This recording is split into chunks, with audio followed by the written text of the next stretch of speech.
Hey, good evening, everyone. My name is Donnell Shepard. I'm the Deputy Director for Chrissy Houlahan's PA06, two constituent offices, one in Westchester and the other in Reading. And I'd like to welcome you to our community project funding webinar. I believe representative is on hold and ready to formally welcome you. So I will pass it over to her right now.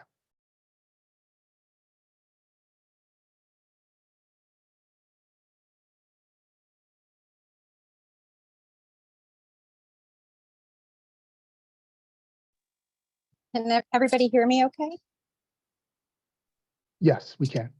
Excellent. And apologies for the noise here. I am literally getting off of the Amtrak and getting on to the R5 or Paley-Thorndale line. And I'm really glad to have the chance to speak with you, and hopefully our connection will be okay. Thank you so much for all of you taking time out of your schedules to join us. I'm certain that many of you are getting ready for dinner. For those of you who don't know, the government has yet to pass our fiscal year 24 budget.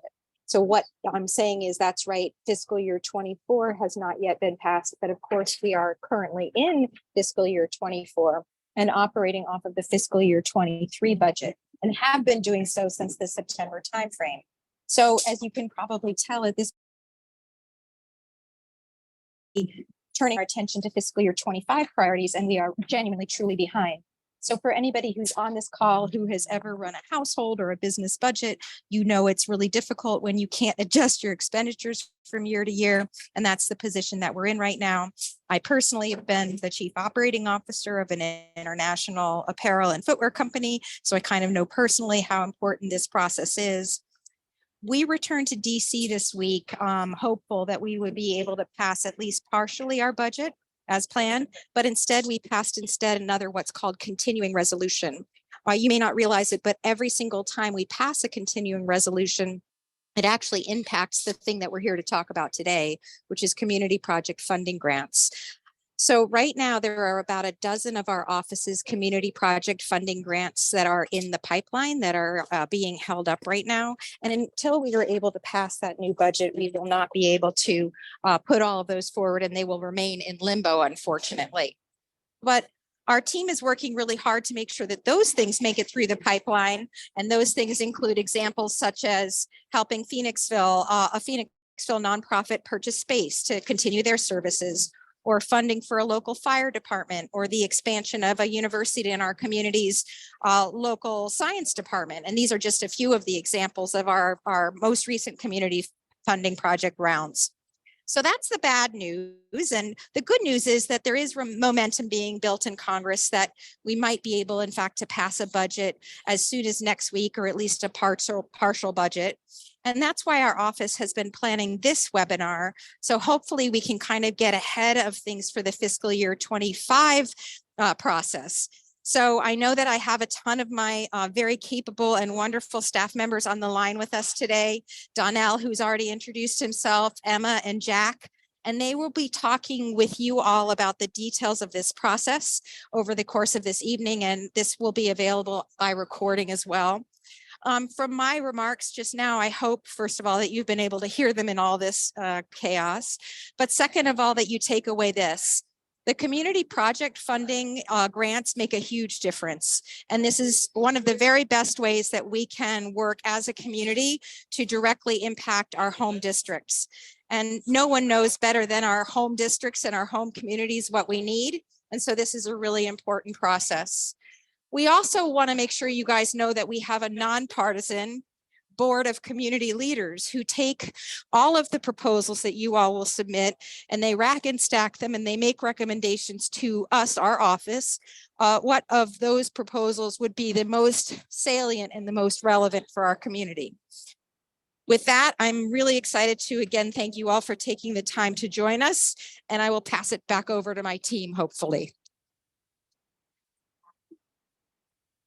Thank you, Rep. Chrissy.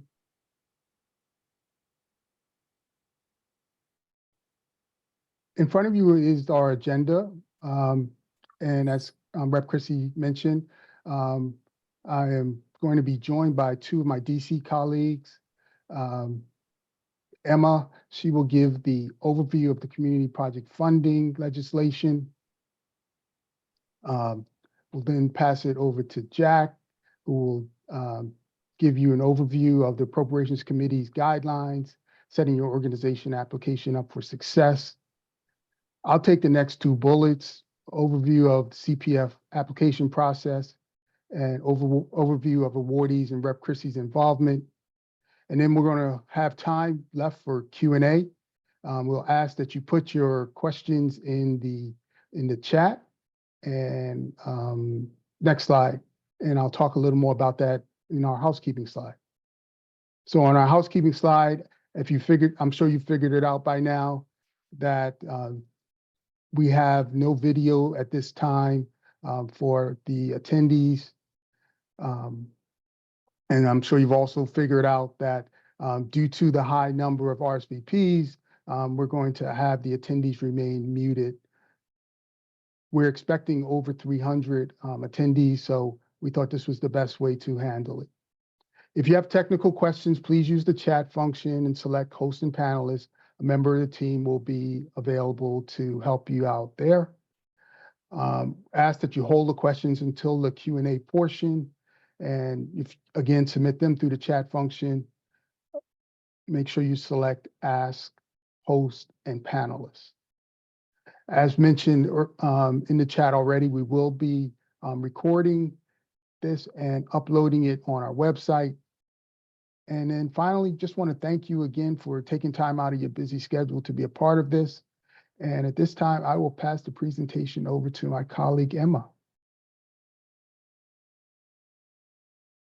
Thank you, Donnell, and welcome everybody. Let me put myself on camera here. Hold on so you can see me. It's good to see you virtually, be with you, coming to you from DC. I'm Emma Zaffron. I'm the Congresswoman's Deputy Legislative Director. I might have had the pleasure of working with some of you previously on various funding and appropriations requests. That's part of my legislative portfolio alongside my colleague Jack, who will be speaking after me. But I wanted to go ahead and first give you guys, I know there's a lot of words on the screen, so don't feel like you need to read it. I'll just give you an overview. But I just wanted to give you a little bit of a history of community project funding, or most of you might know them as earmarks. So earmarks have existed in Congress for a really long time. It dates back to kind of part of the Constitution and Congress's authority to provide funding directly to our congressional districts. It's, as it says in the definition here, it's a way to basically provide dollars directly to a specific entity in our communities, in our districts. Congress has been doing this historically for a really long time for lots of our local projects. However, for about 10 years, we were existing in what was called an earmark moratorium. So many of you might recall this. We had about 10 years where people were unable to submit requests for earmarks, so what are now called community project funding, due to a lot of issues with transparency and spending. And Congress really needed to kind of take a hard look at the process and say, how can we reform this? How can we make it work better for communities, for members, for Congress as an institution to meet the standards that are necessary for fiscal responsibility, but also at the same time being thoughtful about all of our communities and ways that us as members of Congress and our offices can provide information and resources directly to you all on the call. As you know, I'm sure many of you are familiar with the grant process overall. We can often write letters of support like the fabulous Donnell does, or, this is our one unique opportunity where we are able to advocate for, as Chrissy mentioned, specific projects once they go through the approval process to the federal agencies and have them deem them eligible and provide those dollars directly to you all if you are eligible. So in 2021, the House Committee on Appropriations announced, as I mentioned, for the first time in 10 years that it would once again accept those requests. So as a part of that, there were various requirements, as I'm sure some of you who might have been involved in the process before know about, requiring certified letters from the community in terms of support. We on the congressional side had to sign certain letters to basically say, there were no ethical issues with any of the submissions. There was a lot of transparency required in terms of posting. We were required, and you can go and check now, it's still up there, to post the projects on our website to make sure that they were visible for the community to see how much money was requested. So there were a lot of steps that were added with really a lot of thought involved into how to make this process best and transparent and accessible. My colleague Jack in a few minutes is going to talk a little bit about some of the nuance and the specifics of the different projects and the various subcommittees, but I'm going to try and break it down as simply as possible. Congress, as many of you know, is made up of committees, and one of which is the Appropriations Committee that houses the community project funding process. In the Appropriations Committee, there are 12 subcommittees that are divided up by issue areas. And in those 12 subcommittees, they, for example, one of them might be the Transportation, Housing, and Urban Development, or what we call THUD subcommittee. And that houses what you could expect, all of, the Department of Transportation on the federal level, HUD, along with other agencies and other federal entities that are relevant to issues around transportation and housing.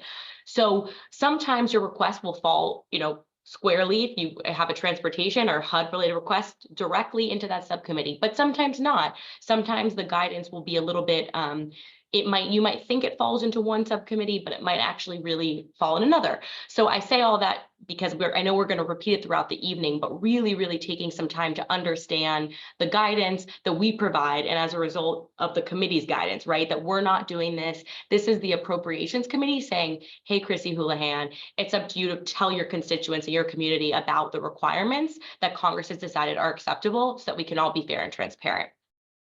So going back to the 12 subcommittees, they are in charge of deciding which accounts are eligible for uses of funds. So we are not able to say if something is viable or not. Once you all go and submit your project, we then have to sort of vet them. And we hope that you've already vetted them too by the time they've gotten to us to see if they're eligible for one of the accounts. You're going to hear that word a couple more times, but basically it just means all of the various agencies have certain line items and buckets of funds through which you would have to be eligible to receive the dollars. This past Congress in the 118th, when we had the flip of Congress and the new majority came in, they once again changed the eligibility, right? And so one of the biggest ones that I'm sure some of you were aware of was that the Labor, Health, and Human Services and Education Subcommittee. So a really big one. A lot of our healthcare, all of our education facilities were ineligible for dollars under this specific account. There were kind of some exceptions in terms of, again, not trying to get too weedsy here, but if you were building certain facilities, there were some potential opportunities to apply for funds in other subcommittees. But overall, there really were some significant changes in terms of who was eligible. I know we're going to talk about this a little bit more as we go on with the presentation, but as a reminder, and as Chrissy mentioned, at this point in time, the Appropriations Committee has not announced the community project funding process for FY25 or fiscal year 25. Part of the fact is because we haven't been able to get our budget together for FY24, fiscal year 24. And so we want to do this presentation in part to hopefully provide as much information and preempt that so that as soon as the budget is signed, and we hope very, very soon, you all will have the necessary resources to immediately apply, know which subcommittee your project falls under, know where to find the guidance, and be as successful as possible.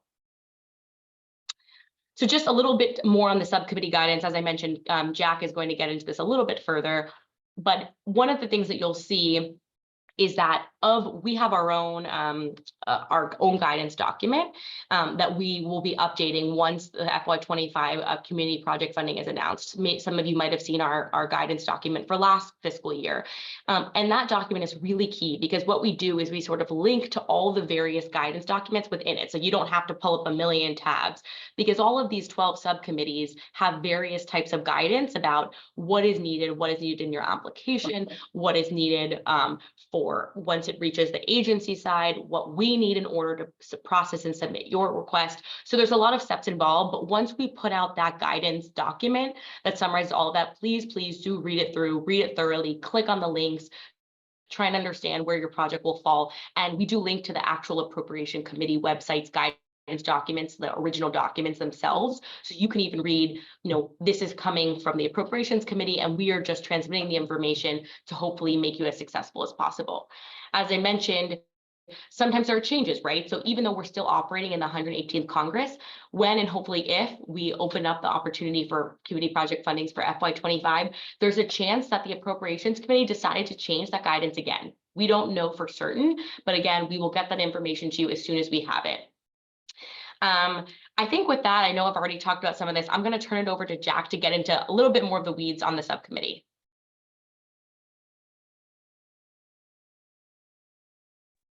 Good evening, everybody. My name is Jack Bonnier. I'm also on the Congresswoman's DC team, and I've got the task tonight of helping you guys sort out exactly how to put together your application, so we can set you up for success. And I'm going to get into some of that stuff that Emma was just talking about on terms of subcommittee guidance and exactly how to make your project fit into one of these appropriations bills so that we can appropriately deliver the funds that we can to be helpful. Oh, knock me back one slide, please. Oh, all right. Sorry. There. Oh, sorry, guys. Hold on one second. We seem to have a little technical difficulty. I just want that QR code slide. There we go. Awesome. So as Emma mentioned, the key thing to understand is, I'll hold on. There we go. The key thing to understand is that obviously, as the Congressman got into, as Emma mentioned, we have not completed this year's budget process. So unfortunately, the guidance we have from the committees on exactly what kind of projects they're willing to accept is limited to what they put out last year. However, we are expecting that since there was pretty substantial modifications to last year's guidance, that they will be sticking pretty closely to what they put out last year. We are hoping, fingers crossed, that last year's guidance will be a good model for the kinds of projects that we can accept this year. I strongly recommend, strongly urge you guys to check it out. So that's what this QR code will lead you. It takes you right to the House Appropriations Committee's website, where they lay out the guidance for those different subcommittees that Emma was mentioning, those different buckets of money that folks can apply for. That's where that's laid out in detail. I'm going to get into a high-level view of some of those options now, but this QR code will take you right there, so you can read the guidance yourself on exactly what they're willing to accept. Next slide, please. Terrific. So these are some of the subcommittees that Emma was mentioning. The key ones here in the center of your screen, those are the subcommittees that are accepting CPF requests this year, as far as we know. Note, key, as Emma mentioned, the Labor, Health and Human Services and Education subcommittee for the first time was not accepting CPFs last year. We do not expect them to be accepting CPFs this year. So that it makes things a little trickier for a lot of our educational institutions, but there are lots of other options for funding out there that fall into these different buckets. And I'm going to get to that at a high level in a second here. So if you can knock me to the next slide, I'll start with agriculture. So as you can see with, oh, no, you had it. Great, thank you. So as you can see under each of the different big umbrella buckets, there's various accounts, literal pots of money, funding lines that we can draw from for CPFs. Each of these roughly correspond to existing government grant programs that you'd find on U.S. Department of Agriculture's website. That's going to be true of each of these different subcommittees. The various accounts will correspond roughly to existing government grant programs that you can and then will have to apply for as part of this process. So I think a few key things to note about the agriculture money specifically, a lot of the available funds here are through the rural development accounts. As you can see, rural's listed several times here on our left-hand side of your screen. The key thing to know is if you're applying for a rural development fund, the first thing you must do is talk to the PA's USDA Rural Development Office. You should be, if you're an organization in a rural area anyway, I hope you already have a good relationship with these folks because they're great at directing all kinds of federal funds. But for this process, it'll be important for our office to know you talk to that office first to establish that your nonprofit or your municipality is in an area where rural development dollars can be used. So that's key for us to understand. I also threw in there another, just to give you all a ballpark of the kinds of funding that can be, the amount of funding that can be asked through these accounts. The average community facilities grant was $1.3 million. Those are mostly towards municipalities, but not exclusively. They can also be for nonprofits. But that gives you a sense of some of the kinds of funds that is available through under the rural umbrella. Next slide, please, Emma. Terrific. So under Commerce, Justice, and Science, you'll find a lot of our law enforcement grants. The ones I would highlight here are the COPS Technology and Equipment Grants and the Burn JAG program. Both of those provide funding towards your local law enforcement agency. That's where you can access money for technology and equipment there through the COPS grant. You can also access through the Burn Justice, also sort of a wider array of support for different kinds of law enforcement related efforts. So if you can demonstrate that your project impacts curbing the opioid crisis or increasing law enforcement effectiveness, a lot of those kinds of grants will go there. Again, I would stress to you, review the eligibility information on the Department of Justice website for those various programs, and also, of course, review the guidance put out by the House Appropriations Committee, which was that QR code I showed you at the beginning. Energy and water development. This is really limited to two major accounts. That's going to be the Army Corps of Engineers and their Civil Works Department, and the Department of Interior Bureau of Reclamation and their water resources, water-related resources accounts. Now, if you're looking at the Department of Interior, most of that eligibility area falls in the western part of the country. So if you're got a water project, I would sort of steer you away from that particular account. Like similarly for the Army Corps, they are proposed. Most of those recipients have got to be existing Army Corps projects. Starting a, the committee's told us that they are not strongly considering starting projects. These sort of funding lines are for existing projects already. If you've got a water or energy development project, there may be opportunities in some of these other buckets that work better for you. Next slide, please. Homeland Security. These are specifically for the accounts available under this umbrella of funding is I point you most importantly towards the FEMA grant programs, and that's going to be free disaster mitigation grants and emergency operations center grants. Key things to keep in mind when applying for these grants are to be sure you're following environmental and historical preservation guidance, which is on the FEMA's website. I'd also encourage you to look up the various cost sharing requirements. Key thing to understand, and this exists under this umbrella, but also some of the others. And again, that information is in the Appropriations Committee's guidance, but some of these accounts have cost sharing requirements.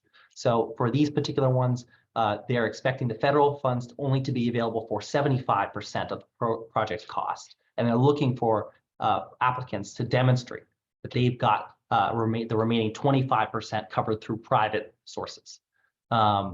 The last thing I would strongly urge if you're considering one of these grants is to consult Pennsylvania's Hazard Mitigation Office. Similar to the rural development grants, the committee is really looking to that folks have talked to that office before making their application. That's going to be extremely helpful for us as if we are trying to help you write that application and get that application through our process. Milcon VA, again, strict limits on, this is probably the strictest limit on sort of who can apply for these grants. So under these various accounts, the eligible CPF requests have to be submitted basically through the DoD. So this accounts are really looking for folks who they're supposed to come from basically combatant commanders. So if you've got a veterans related project, please let us know. We'd be happy to see if it fits under here, but most likely we will be able to steer you towards one of the other buckets that will work better for these projects. Next slide, please. Interior, environment, and related agencies. Again, here, there's really the account that matters most is the STAG grant program. That's the Environmental PA's state and tribal assistance grants. So these are going to be projects that are already eligible for funding through your state's clean water or drinking water state revolving fund loan programs. So again, you can find those information for those programs on the EPA's website. You notice, again, I'll stress to you, a lot of the accounts that we're talking about tonight will line up with those existing programs that exist on the various federal agencies' websites. So if you're looking at the eligibility requirements, look towards the Appropriations Committee, but also towards what the folks have put on the sites for the EPA, the USDA, et cetera. Again, there's cost sharing a note as well there. Really I'd stress you to look towards that information online if you're looking at some of those accounts. Terrific. Closing on the end here, the bulk of our projects typically fall under this last slide. That's going to be transportation, housing and development, and related agencies. So this is where you'll find these 6 accounts. Keep in mind that a lot of this, even frankly, a lot of the projects we do almost in total are going to fall actually under that last bullet point. The community development fund and economic development initiatives. That's where community development block grants live. That's where a lot of the sort of widest ranging grant programs in terms of supporting nonprofits and supporting local municipalities. I'd strongly urge everyone to look at the CDBG requirements that are online in terms of tailoring that application. When you submit it to us, we'll be best positioned to advocate for you if you're already lining up with some of the existing grant requirements under that particular fund. It's a lot of things like land and site acquisition, a lot of demolition and rehabilitation, a lot of quote blight removal. All those would work well. It's it's like a one-time capital infusion. Trickier for doing things like purchasing equipment, things like that. That's sort of where I would steer you on those particular kinds of funding opportunities.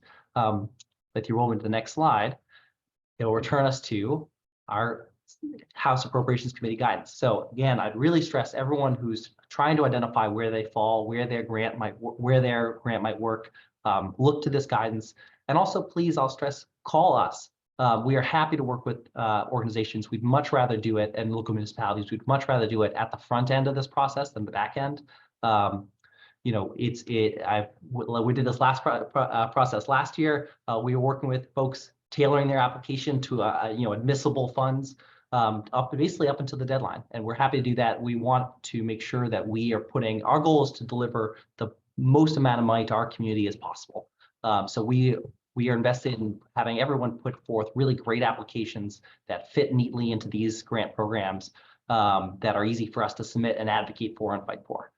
So please call us, please email us, and we'll be happy to help. But also, of course, you're setting yourself up for success when you read through those guidelines as thoroughly as possible, and also refer to the various agency guidelines on CBDG grants, on USDA rural development grants.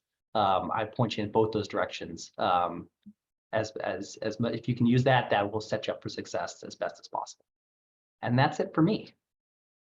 Thanks, Jack. And really quickly, before we pass over to Janelle, I just wanted to add one thing, which is that I want to emphasize, and you did a great job going through all of the accounts, that the accounts could change, as we've discussed, right? And we don't know for certain what those will be for FY25.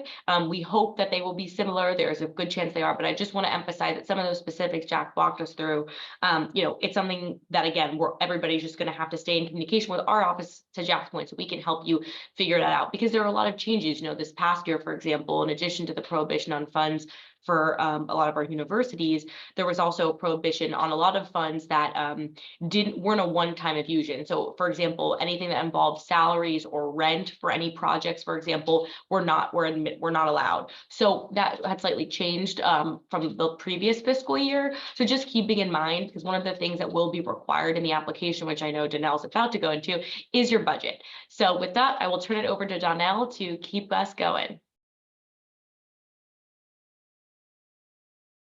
Thanks, Emma, and you can go to the next slide. So I'm going to talk about the community project funding application process. I'm going to hit on 4 points. I'll start with notification. So once we get the word that the application window is open, one of the most common questions is, how will I know as an applicant that the application is available? So as mentioned, everything comes from the House Appropriations Committee. We will send a newsletter out to those of you that have opted into receiving our newsletters. It's the same newsletter you would have received to notify you of this webinar, unless it was forwarded to you. You can also find out if the window is open by checking our website. It will be updated with the same information. You can feel free to call our office at 610-883-5050. We'll let you know if you call our office if the application window is open. But again, once the application window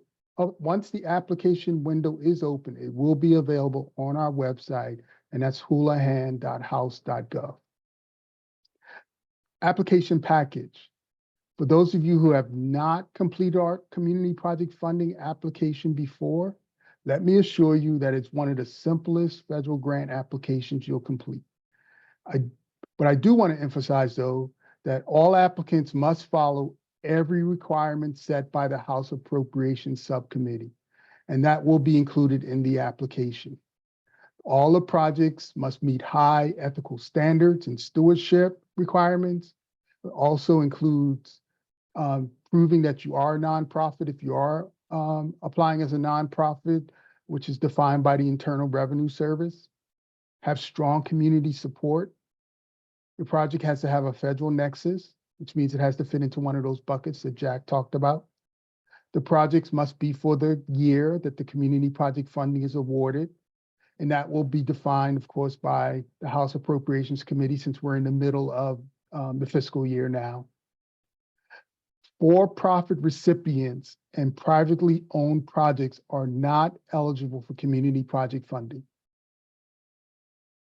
And then finally, your application and the attachments may be made public. Number 3, review of the application process. I just want to emphasize that Rep. Christie is deeply committed to upholding the highest ethical standards and governance in the community project funding program. And in alignment with this commitment, our office has established an advisory board composed of distinguished community members from PA06 to review each application package thoroughly. To ensure impartiality, the advisory board members are assigned applications that do not originate from their immediate living or working areas.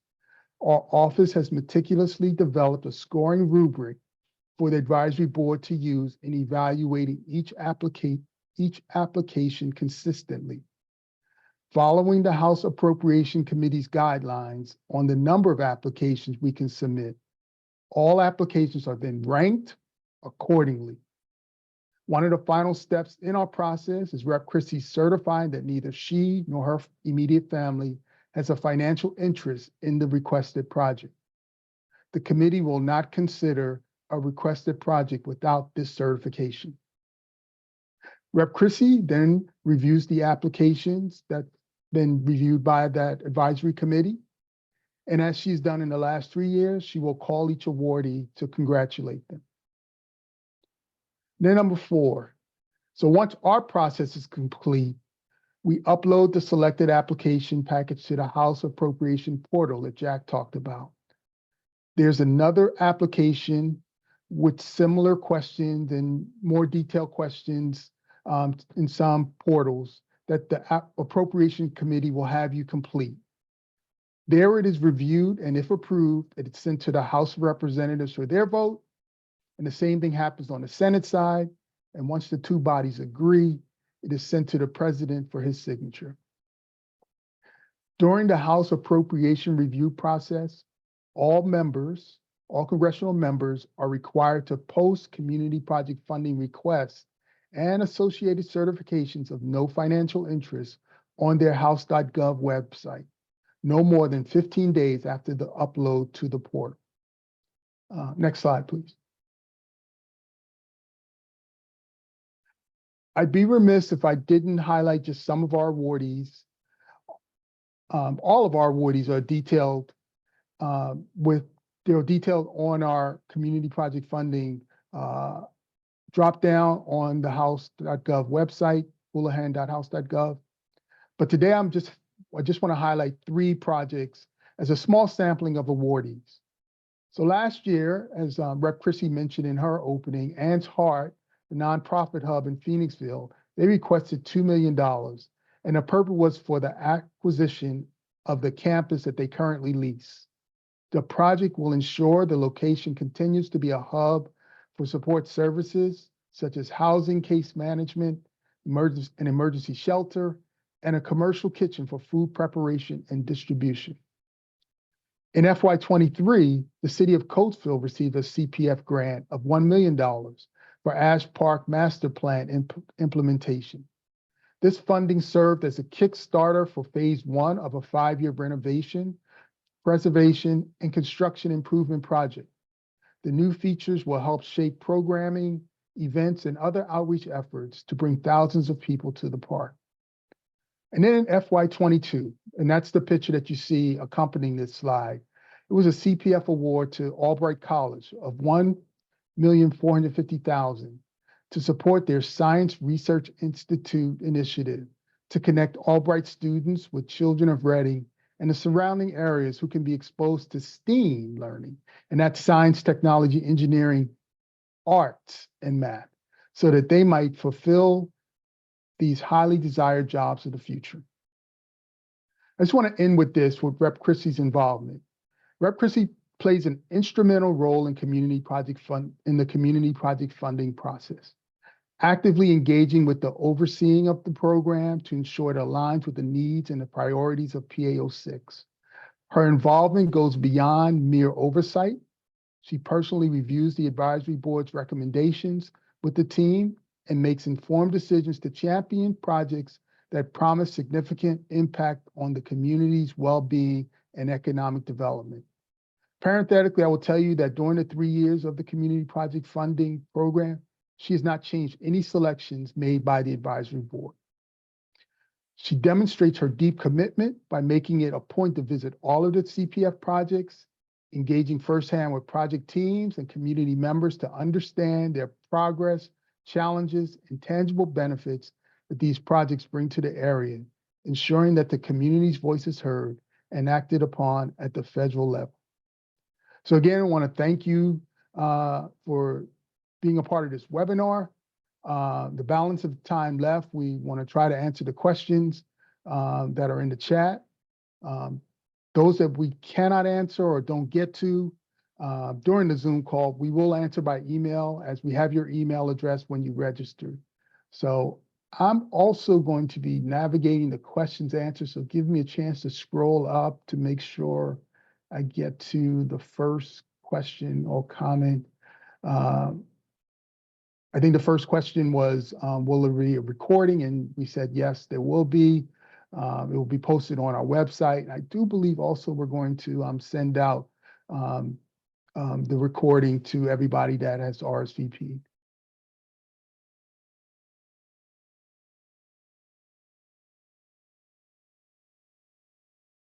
Tom, I'm hoping that the QR code worked for you the second time on that second slide. If not, give me a call in the office tomorrow and we'll make sure we get that document to you. There's a question, where does the SBA fit in? And I'm going to pass that one to Emma.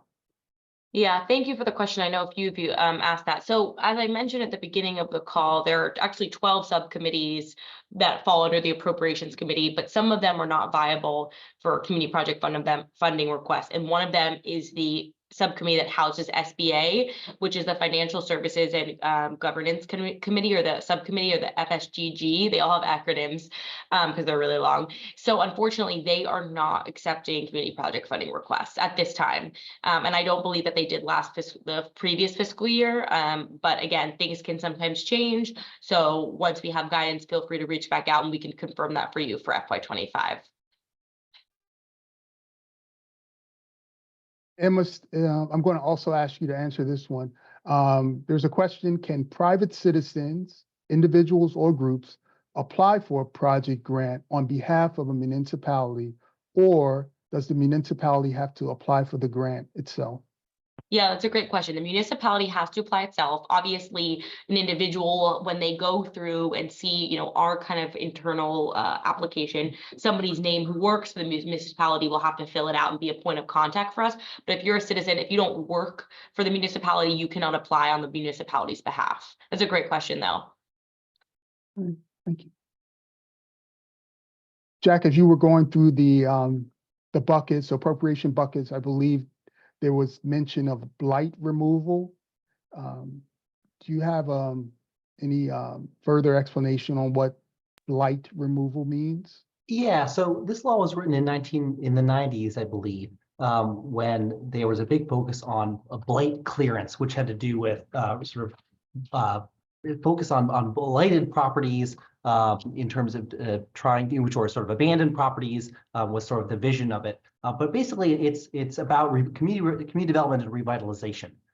So transforming sort of areas to be considered, areas that might have been, abandoned homes or vacant lots, and investing money in building on those spaces. So that's an admissible use for the CBDG grants. Does that answer your question? And she's muted, so if Hopefully you that have, answers the question. If Yeah. not, please follow up, give us a call, and we'll be happy to walk you through it further. okay. Please confirm, are you accepting, or I guess, are there applications being accepted for financial services? I think it's the same thing as the SBA. Yeah, it's a correct? no. Yep. Okay. We currently get funding for emergency housing support from Chester County Department of Community Development for CDBG support. Is there any additional funding for us through these community development block grants, apart from what is shared through the Chester County Department of Community Development? So I would recommend you reach out to us specifically. I believe that there should be under THUD, but again, a lot of these things that I know it might sound a bit frustrating or repetitive, but really will depend on the specific ask within of what the dollars actually are being used for. Sometimes they might fall under a specific account, but depending on what they need to be used for might actually change our answers. So I'm leaning on yes, but I would say please follow up with us, and we can send our all of our contact information in the chat, so you can ask us directly once we get a little bit more information about what you're hoping to do. Jack, I don't know if you had anything else you wanted to add. I would just add that I don't believe that if you're already, another sort of related point, if you're already receiving federal support, I don't believe that precludes you from applying through this process. Yes, Emma's saying in the background that it does not. So if you're already receiving, or, Chester County, the county is already receiving federal dollars and moving them towards supporting your organization, that does not preclude you from applying separately through this process. Is there any chance of human services and education as a category to apply under? If we base it on what happened last year, it's not, it was not a bucket, but there were projects that may fit under other buckets, such as transportation, housing, urban development. So I think it would depend on the project. So let's talk about it. Feel free to give me a call one day, this Friday or one day next week, and we can talk a little more specifically about that question. Jack, this is specifically for you. Would support for a local fire company construction grant fall under urban development or possibly rural development based on our location? The answer both is yes. Rural development, if again, the tricky part there is really, it very much depends on where these projects are located, like the physical street address. The folks at the USDA's PA Rural Development Office are best equipped to make that call, and I think are required to make that call. And one of the things we had to submit to the appropriate committee was, had we contacted that office to confirm the eligibility. So that is definitely who I would stress you reach out to if you're considering a rural development based account. Otherwise, then yes, absolutely. If you're don't find yourself in a rural area, then absolutely, the urban development funds would be a good place I'd point you towards under that THUD bill. That's where I'd send most folks. But again, happy to talk to any local fire companies about construction, because the various grants that can apply are, some can only be used for equipment, some can be used for actual physical building construction. So happy to work with any fire companies that are experiencing issues and make sure we point you in the right direction. See two questions. Are we publishing the PowerPoint slides as well? And yes, we are.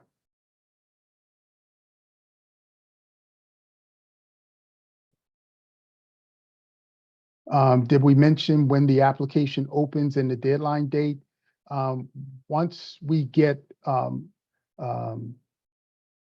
the opportunity to share that, we will. It is a part of the whole negotiation of funding the government. So once that is done and we feel that we're getting some good signs that it's going to happen, we will send that out to you. Jump in there too, Donnell. Yeah, I go. would add, last year, the process moved rather quickly. So once when we got the guidance from the committee, they finally said, yep, okay, here's your guidance and the confirmed rules and how you could submit your projects. They only gave us a matter of weeks to get those submissions in. So please keep an eye on your emails, keep an eye on newsletters from our office, make sure you're getting those because the turnaround could be quick. Once if perhaps this debacle gets resolved in the next week or two, as the Congressman mentioned, we could be started on this process fairly quickly thereafter that. So please, again, keep an eye on communications from our office. What sort of reporting requirements are there for community project funding grants? And then the part two is there funding, also is funding done as a reimbursement or as direct grant? So I can jump in there. This will kind of depend a little bit based off of the grant specifically that you're applying for. I think the best way to think about community project funding in many ways is our office acting as an intermediary between you and a federal agency. So for many of these grants, you're still going to, once you're hopefully go through the process, right, and are approved by that board that Donnell mentioned, and hopefully everything goes well with our budget and it gets signed into law, there's still a next step, which is working with that agency directly to submit additional materials. So it might depend on how that existing stream of funds currently operates in terms of getting you a specific answer. But from my understanding, most of them should be a direct grant. It just might matter where it falls in terms of the fiscal year and also certain requirements around when the funds are obligated versus need to be expended, and depending on where you are in your timeline with your project. So there's some specifics that might need to be worked out. But again, we can talk more about some of this once we hear a bit more about what your project is and figure out where the agency, the related agency and subcommittee might be. I don't know, Donnell, if you have anything that you want to add since you work on some of the grants specifically. I would say it is agency dependent because there are some that are reimbursed, set up as a reimbursement, and you can't spend towards that project until you get a signed contract from the agency. So it varies depending on the agency. Would energy efficient or renewable energy production projects be appropriate? If you're from a nonprofit, yeah, I mean, we believe we had a renewable energy project that was submitted last year to us. So again, we can't answer 100% until we see some of the specifics of the project and kind of what the dollars will be used for. But if you're a nonprofit working on energy efficiency, Jack, feel free to jump in there, but I believe you should likely be eligible for one of the subcommittee pots. Yeah, I think Emma nailed it. The only thing I would add is we're talking about the logistics of how organizations can actually spend this money. A lot of these grants, they should be designed or set up to be spent within the fiscal year. These are really, they're one-time capital infusions. The goal of which is you could be able to spend it within the fiscal year that it's allocated to you. A lot of as the committee is reviewing applications, that's really how they what they're looking for. They don't want to see application money that construction projects that could span multiple years is something that they have criticized us. We've gotten pushback from them in the past. So we have two questions. Is there a minimum budget for a project? And the second one, which is very similar, you talked about large $1 million plus projects. Are there opportunities for small grants for small nonprofits? And I would say yes. The one that comes to mind for me is a fire department. I think it was Keystone Valley Fire Department. They needed a striker stretcher and it was $50,000 and they received a community project funding grant.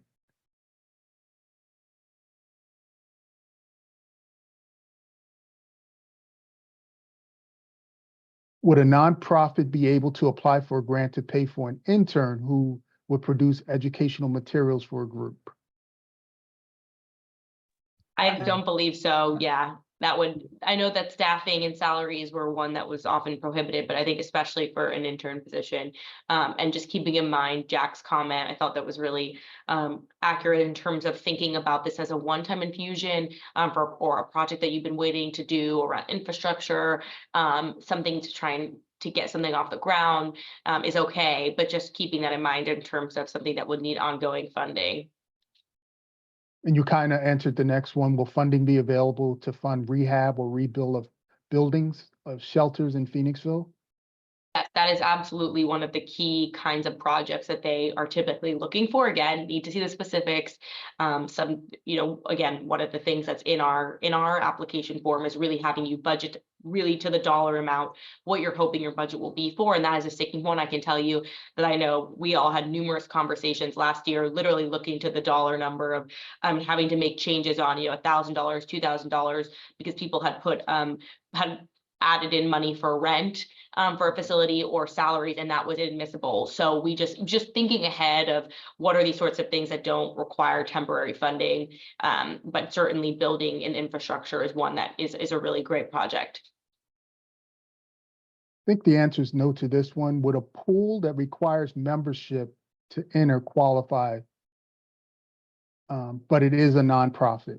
I think we would need more information on Yeah. but I believe no. This one, having recently assumed a position as township manager for a small township, approximately 4,000 residents, funding designs and engineering tasks necessary to present a shovel-ready project are costly and normally at the expense of a project sought by the community. Any thoughts on how to create a champion grant to fund preliminary design efforts to assist in offsetting the cost? Having designs completed and shovel-ready increase opportunities for grant awards. I think this is one we can talk about offline. The person that wrote this question, please feel free to reach out to me. Like to discuss this a little more. Why did they put prohibitions on education and healthcare? That's a great question. You'll have to ask our majority leadership the answer to that one of the Appropriations Committee. That was not our doing. Yeah, kind of can't answer that, but I'll let you guys think of it what you will. We were certainly disappointed to hear that. Yes. Would a research grant on traumatic brain injuries be eligible? It would depend. I mean, right now we know that a lot of the healthcare funding was prohibited, but for example, if it was starting up a program at a nonprofit that was researching it, maybe, but it would depend on what some of the specifics we were getting at the time from the committee looked like, as well as what you were hoping to fund. I know in the past, people, for example, this is not at all similar, but have used funding for sort of mentorship type programs and other things that are starting up off the ground around research. So there are ways to do it, but we often have to be creative. And again, this last fiscal year was more challenging given some of the prohibitions. Is construction funding for a Holocaust museum project eligible for funding? I believe that this past fiscal year, the museums, there were some specific prohibitions around museums. I have to please follow up with us, but I think in the last fiscal year before that, certainly museums were eligible if they were nonprofits. But I think we'll have to double check because I know there were some, I don't know, Jack, if you recall, but otherwise we can get that information to you if you follow up with us. I don't remember the specifics, but yeah, you're right, Emma. There were some strict rules about museums and cultural buildings and nonprofits like that. Is it correct that if you apply for education or HHS project, you can do so through the Senate, even though it's not available through the House? I can field this, yes, definitely. And on the note, a note about Senate applications, if you're submitting also to Senators Fetterman or Casey, please definitely do that, and please also let us know. We are happy to try and coordinate. If you're submitting to both those offices, and I encourage everyone to do so. If you're submitting to us, also submit to them. We're happy to work with them if you let us know that you're also making those submissions as well. And just so you know, the guidance might also be different, right? Not only just the subcommittees are different, but what they might require might be different. So just as a heads up, as you're thinking through, certainly you can apply for both, and hopefully most of it is pretty similar if both subcommittees are being accepted across chambers. But just know that that's something to keep in mind, and to just sort of think that through in terms of when you're planning the application process as well. We're working on a large project in collaboration with several municipalities and historic sites. Would this be something I could apply for?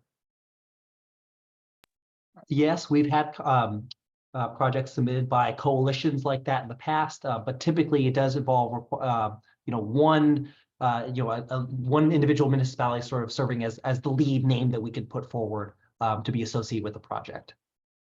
Can grant funding cover costs already committed or incurred? And that is no. Could a municipality apply for more than one project? I've seen municipalities apply for one project, but I've never seen us award 2 projects to that same municipality in one fiscal year. Is a for-profit business eligible for the Burn Justice Grant?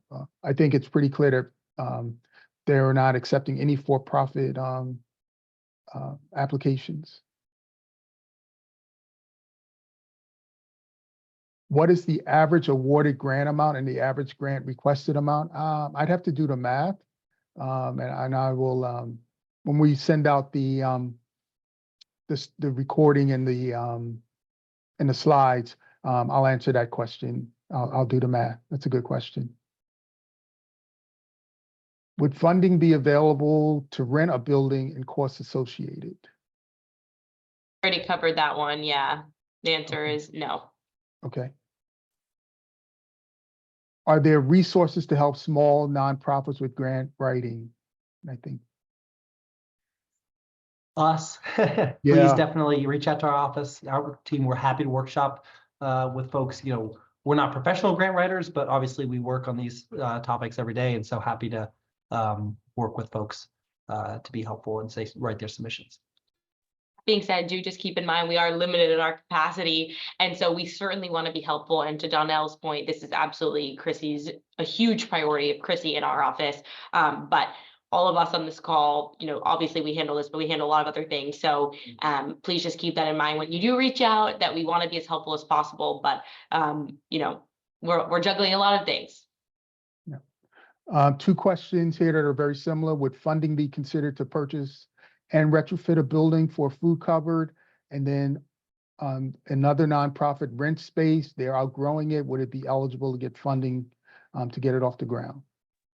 Yes, purchasing, absolutely. We worked with a nonprofit this year, I believe, who had rented space but wanted to purchase the space that they'd been renting. We were able to help them with that. Again, as Emma's mentioned, we can't cover rent or any kind of temporary costs, but a one-time capital infusion to buy or to renovate, that we can do. Obviously, it depends on the specific program and specific needs, but broadly speaking, that we can do. That was Ann's Heart, and they got a building, an award for $2 million. I think we're getting close to time. I'm going to try to get through a few more questions. Would a peer-run respite be eligible? There are a few locally. A possible children's wellness center be eligible. I think this is something you might want to just give us a call and we can talk this through. One thing I just wanted to make note, Donnell, I know we're almost at time, but one of the accounts that was really, really helpful for a lot of these, and I really urge you to look at it, is under the Department of Housing and Urban Development. It was the Economic Development Initiative account. And basically what that account said was anything that was intended for economic and community development, right? Which could be a lot of these things. So there were some prohibitions, but I share that example because I just want to make you all aware that sometimes we can be, it might not necessarily seem like it falls under, the Department of Housing and Urban Development, but if there is an economic or community nexus, we could be able to make that case for you. I will say that under that one, the prohibitions, as I mentioned, were on healthcare facilities, entertainment facilities, museums, as I mentioned, I was able to pull that up, and other kinds of water parks, swimming pools, facilities, et cetera. So I know that that's come up a lot of times about where to apply, but I would just urge you to look at that account, and hopefully that one will be eligible again once they announce FY25 as well. Right. I'll just read this last one. Would a construction project for an ambulance corps be considered in the same way you would consider a fire department? I think it would depend, perhaps, although again, ambulance, sometimes it can get a little bit into the healthcare space. Although again, it depends what you would be requiring dollars for. So let's also talk offline about what you're hoping to do. Again, we just want to thank everybody for their participation. We still have about 50 questions that are left in the queue. We will get to each one of the questions and we will get an answer to you. Again, thank you so much for joining and have a good evening.